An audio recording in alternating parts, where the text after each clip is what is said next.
Hello cricket lovers, Bangladesh টিমের হাতে বা বাংলাদেশ বোর্ডের হাতে আর মাত্র কয়েক ঘন্টা সময় আছে। আইসিসি থেকে নোটিশ পাঠিয়েছে, তারা 24 ঘন্টার মধ্যে তাদের সিদ্ধান্ত দিতে হবে যে তারা বিশ্বকাপ খেলবে কি খেলবে না। ইন্ডিয়ার মাটিতেই তাদের বিশ্বকাপ খেলতে হবে, তা না হলে স্কোয়াডে চান্স পাবে স্কটল্যান্ড। বাংলাদেশের গ্রুপে স্কটল্যান্ড চান্স পাবে। বাংলাদেশের সামনে এখন কঠিন সিদ্ধান্ত। এই কারণে বলছি যে বাংলাদেশ সিদ্ধান্ত নিয়েছে তারা ইন্ডিয়ার মাটিতে খেলবে না, তাদের ম্যাচগুলো সম্পূর্ণভাবে সরিয়ে শ্রীলঙ্কায় আনতে হবে।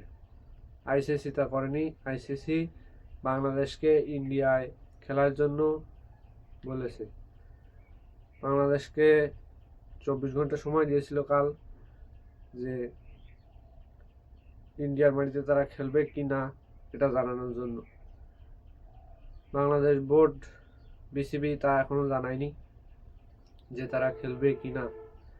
যদি না খেলে তাহলে স্কটল্যান্ড এই গ্রুপে চান্স পাবে, বাংলাদেশের গ্রুপে। হয়তোবা বাংলাদেশ খেলবে না, খেলতেও পারে, আমরা কিছুক্ষণ বাদেই তা জানতে পারবো।